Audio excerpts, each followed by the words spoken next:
শুভ সন্ধ্যা। আপনাদের সাথে আছি তৌফিকা রহমান। প্রিয় দর্শক শ্রোতা, শীতের এই সন্ধ্যায় সবাইকে আমন্ত্রণ জানাচ্ছি শুভ সন্ধ্যার আজকের আয়োজনে। শুভ সন্ধ্যা আজ থাকছে চলতে থাকা প্রদর্শনী, এনটিভি হাইলাইটস এবং বাংলাদেশ উদীচী শিল্পী গোষ্ঠীর সাধারণ সম্পাদক প্রবীর সর্দারের সঙ্গে আলাপচারিতা। প্রথমেই চলতে থাকা প্রদর্শনী।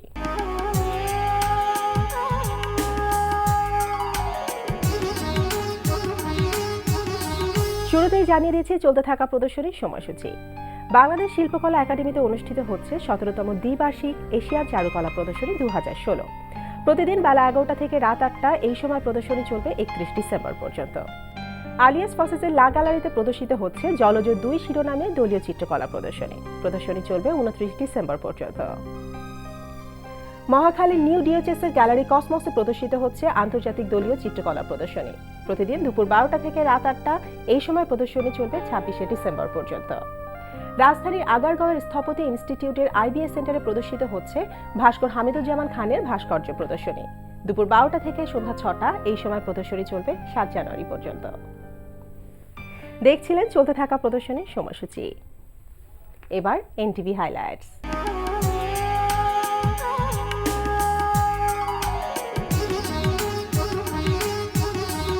জানিয়ে দিচ্ছি কি থাকছে এনটিভির অনুষ্ঠান মালার রাতের আয়োজনে। সন্ধ্যা 6টা 45 মিনিটে সরাসরি সম্প্রচার হবে অনুষ্ঠান বিচ টাইম।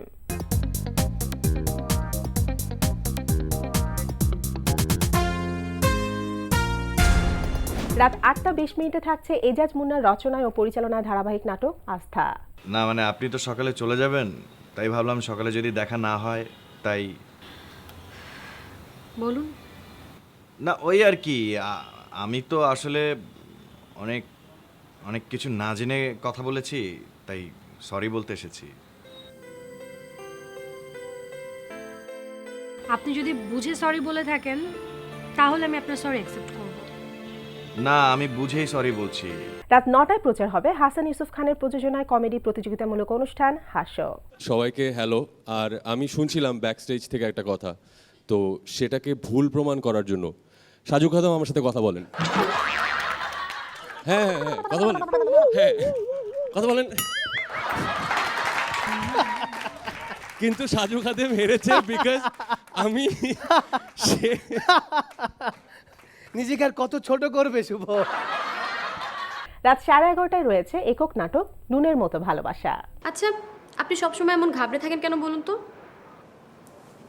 না মানে আসলে ওই দিন তো আসলে আপনার আর ম্যাডামের সেফটির কথা চিন্তা করেই। থাক, আমাদের সেফটির কথা আর আপনাকে ভাবতে হবে না। এটা তুমি কোথায় পেলে? তোমাকে তো আমি দিইনি।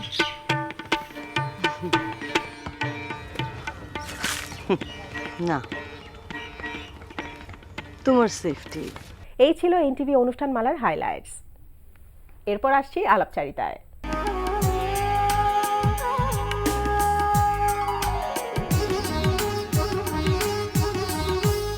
প্রিয় দর্শক, আমাদের আজকের অতিথি বাংলাদেশ উদীচী শিল্পী গোষ্ঠীর সাধারণ সম্পাদক প্রবীর সর্দার। চলুন কথা বলি তার সঙ্গে। শুভ সন্ধ্যা। শুভ সন্ধ্যা। কেমন আছেন? ভালো। তো 22 তারিখ থেকে শুরু হয়েছে উদীচী সম্মেলন এবং আজকে হচ্ছে সেটার শেষ দিন। তো প্রথমে জানতে চাচ্ছি যে কেমন চলেছে এই কদিন উদীচী সম্মেলনটি? আমি প্রথমে উদীচী কেন্দ্রীয় সংসদের পক্ষ থেকে আপনাদের সকলকে, দর্শকবৃন্দকে আমি শুভেচ্ছা জানাচ্ছি, অভিনন্দন জানাচ্ছি। আর সারা দেশে এবং দেশের বাইরে উদীচীকে সমৃদ্ধ করবার জন্যে, উদীচীকে বিকশিত করবার জন্যে যারা ত্যাগ করেছেন, তারা সময় দিয়েছেন, মেধা দিয়েছেন, শ্রম দিয়েছেন, এমনকি অর্থ দিয়েছেন, তাদের সবাইকে আজকের অনুষ্ঠান থেকে আমি শুভেচ্ছা জানাচ্ছি, ধন্যবাদ জানাচ্ছি। মূলত 20তম জাতীয় সম্মেলন এটা ছিল আমাদের একটা চ্যালেঞ্জ। আচ্ছা, সুন্দর করে এইটা উপস্থাপন করবার জন্য যে চ্যালেঞ্জটা আমরা হাতে নিয়েছি সেটা সুন্দরভাবে সফল হয়েছে। আচ্ছা, তো উদ্বোধনী অনুষ্ঠানের মধ্য দিয়েই তো আপনাদের সম্মেলনটি শুরু হয়েছে। উদ্বোধনী অনুষ্ঠানটি কেমন ছিল? উদ্বোধনী অনুষ্ঠানটা আমাদের শহীদ মিনারে ছিল। আচ্ছা, 3টা থেকে আমরা উদ্বোধনী অনুষ্ঠান এবং সমসাময়িক যে প্রেক্ষাপট তার উপরে বেস করে আমরা একটা স্ক্রিপ্ট তৈরি করেছিলাম, আলেখ্যানুষ্ঠান। আচ্ছা, সেখানে নাচ ছিল, গান ছিল, সেইটা আমাদের খুব আকর্ষণীয় হয়েছে। এরপরে আমাদের শোভাযাত্রা ছিল, আমরা শাহবাগটা ঘুরে যেয়ে আবার ওখানে বিশাল বর্ণাঢ্য একটা শোভাযাত্রা আমরা ঢাকা শহরে দেখাতে পেরেছি। আর উদ্বোধনী অনুষ্ঠানে আমাদের সম্মেলনের গান ছিল, সংগঠনের গান ছিল। জাতীয় সঙ্গীতের মধ্য দিয়ে আমাদের কামাল লোহানী মহোদয়, আমাদের সভাপতি, উনি অনুষ্ঠানটার মূল দায়িত্বে ছিলেন, মূল কাজটা করেছেন উনি। এইভাবে খুব চমৎকারভাবে এবার 9টা পর্যন্ত যাত্রাপালা ছিল, কবি গান ছিল, বিভিন্ন ধরনের folk, সাংস্কৃতিক অনুষ্ঠান আদিবাসী, জি। এদেরকে নিয়ে আমরা অনুষ্ঠানটা সাজিয়েছিলাম। সাজিয়েছেন, আচ্ছা। এবং পরের 2 দিন হচ্ছে মহানগর নাট্যমঞ্চ গুলিস্তানে, সেখানে আমাদের সাংগঠনিক অধিবেশনটা হয়েছে। আমি ভালো করে বলি যে বিষয়টা হচ্ছে আমাদের দুটো সম্মেলন হয়, একটা সাংস্কৃতিক সম্মেলন আর একটা হচ্ছে সাংগঠনিক সম্মেলন। আচ্ছা। এটা সাংগঠনিক, আবার আগামী বছর সাংস্কৃতিক। সাংস্কৃতিক। সারা দেশের প্রত্যন্ত অঞ্চলের মানুষ এই যে সঙ্গীত নিয়ে, নাটক নিয়ে, বিভিন্ন শিল্পকলা নিয়ে কি ভাবছে, তাদের নতুন নতুন আঙ্গিকের উপস্থাপনা, এইটা আমরা সাংস্কৃতিক সম্মেলনে উপস্থাপন করি এবং সারা দেশের চমৎকার। মানুষ এটা দেখে এবং বুঝতে পারে যে কিভাবে আমরা সংস্কৃতি চর্চা করছি। আচ্ছা আচ্ছা, তো আজকে হচ্ছে শেষ দিন, তাহলে সমাপনী অনুষ্ঠানের আয়োজনে কি কি থাকছে?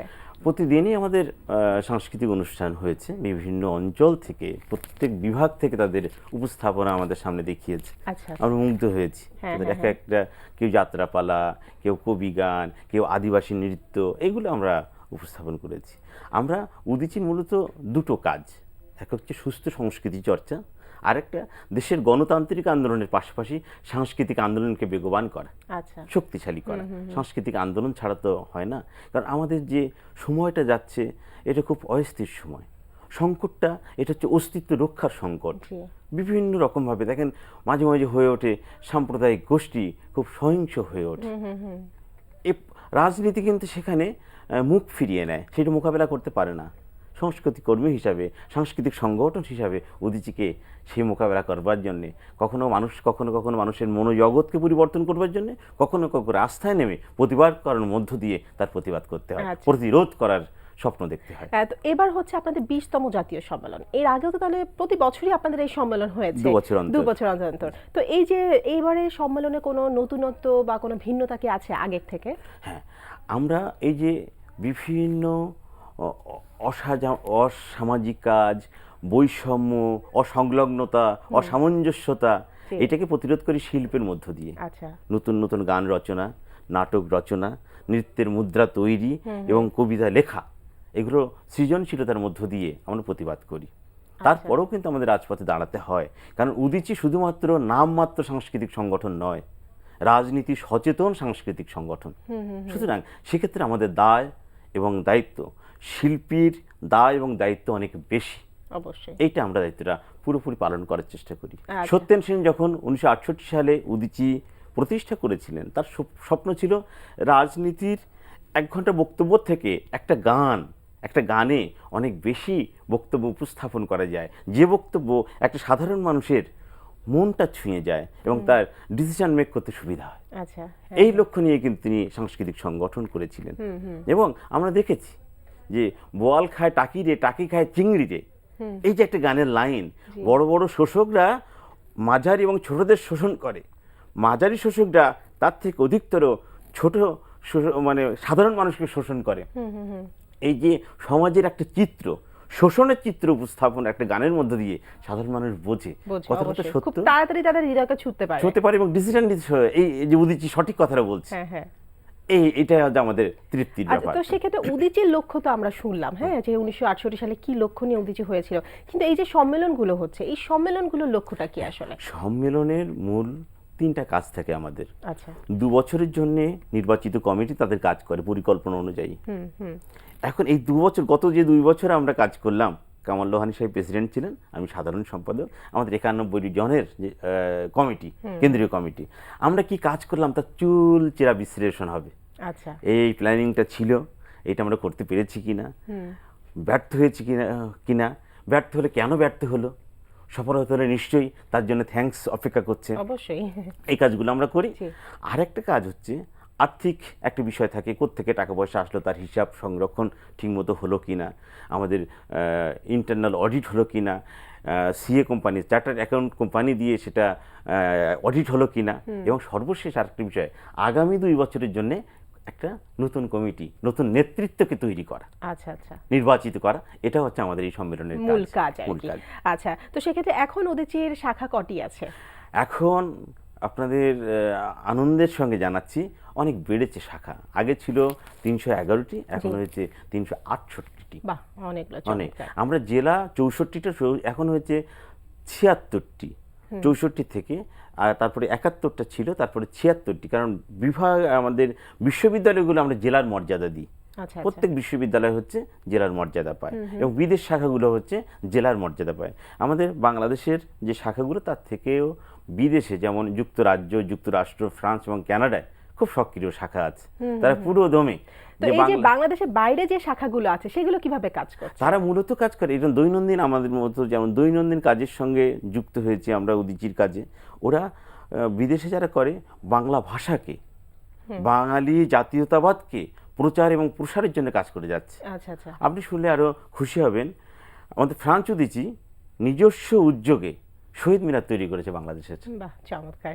জি, এই যে অনবদ্য যে ভূমিকাটা তারা ভূমিকা রাখলো, রেখেছে, জি। হ্যাঁ, এটা বাংলাদেশ সরকারও অ্যাপ্রিসিয়েট করেছে। তারা পরবর্তীতে সেখানে যুক্ত হয়েছে প্রতিটা দেশ। এই যে আমরা লন্ডনে গেলাম, সেখানেও দেখলাম শহীদ মিনার আছে, সেখানে সংরক্ষণ করা, ওখানে প্রোগ্রাম করা বাঙালিদের নিয়ে, এটা উদীচী করছে। আচ্ছা, মানে সেখানে বাংলাদেশকে রিপ্রেজেন্ট করছে, বাংলাদেশের কালচার যেটা সংস্কৃতি আছে সেটাকে রিপ্রেজেন্ট কিছুদিন করা আগে হচ্ছে। আমেরিকাতে উদীচীর ফেস্টিভ্যাল হয়ে গেল, আমাদের সভাপতি কামাল লোহানি গিয়েছিলেন, খুব চমৎকার দেখে এসেছেন যে বাঙালির যে সংস্কৃতি চর্চাটা অব্যাহত আছে। আচ্ছা, তো বিভিন্ন জেলায় তো আপনারা বলেন কাজ করছেন, কিন্তু গ্রামাঞ্চলে যেন উদীচী কাজ করতে পারে এরকম কোনো কাজ কি শুরু হয়েছে বা আপনাদের প্ল্যানিং আছে? শুরুটা আমাদের অনেক আগে হয়েছে, ইউনিয়ন পর্যায়ে পর্যন্ত আমাদের শাখা বিস্তারিত, কিন্তু আমরা আস্তে আস্তে আরো যাচ্ছি। আমাদেরকে যাওয়া দরকার সেখানে। সত্যেন্দা, রণেশদা তারা ভেবেছিলেন কিন্তু যে যখন কৃষক ধান কাটবে, ধান কাটার যে কাস্তে চালানোর ছন্দে ছন্দে যেন উদীচীর গান গীতে হয়। আচ্ছা, সেই কৃষক মেহনতি মানুষের, মজুরের তাদের অধিকার আদায়ের গান গীতে হয়। যখন শ্রমিকরা হাতুড়ি পেটাবে, সেই হাতুড়ি পেটানোর ছন্দে ছন্দে যেন উদীচীর গান গীতে হয় এবং তার অধিকার আদায়ের কথা বলা হয়। আচ্ছা, এই লক্ষ্যে গ্রামাঞ্চলে, শিল্পাঞ্চলে আমাদের যাওয়া দরকার। আমরা অনেক ক্ষেত্রে গেছি। আপনি আরো খুশি হবেন, সিলেটের একটা চা বাগান আছে লাক্কাতুরা, সেই সম্মেলনে আমরা গিয়েছিলাম। অদ্ভুত পারফরমেন্স করে। তো তারা প্রত্যেকে, প্রেসিডেন্ট থেকে শুরু করে সর্বশেষ সদস্য, প্রত্যেকেই শ্রমিক। আচ্ছা আচ্ছা। আমাদের বুকটা ভরে গেছে যে এইখানে আসলে আমাদের গঠনতন্ত্র, আমরা যে কথা বলি, ওই মানুষের কাছে যাওয়া দরকার, মজুরের কাছে দরকার, কৃষকের কাছে যাওয়া দরকার, না খেয়ে থাকা মানুষের কাছে যাওয়া দরকার, তার অধিকারের কথা বলা উচিত। হ্যাঁ, শোষণমুক্ত বাংলাদেশ যখন আমরা চাইছি, অসাম্প্রদায়িক বাংলাদেশ যখন আমরা চাচ্ছি, তখন এই কাজগুলো আমাদের করাটা খুব জরুরি। আমরা তাদের কাছে ছুটে ছুটে যাচ্ছি। আচ্ছা, তো সেই 1968 সাল থেকে এখন পর্যন্ত উদীচী কাজ করে যাচ্ছে এবং আমরা জানি অনেক উল্লেখযোগ্য কাজই আপনাদের করা হয়েছে।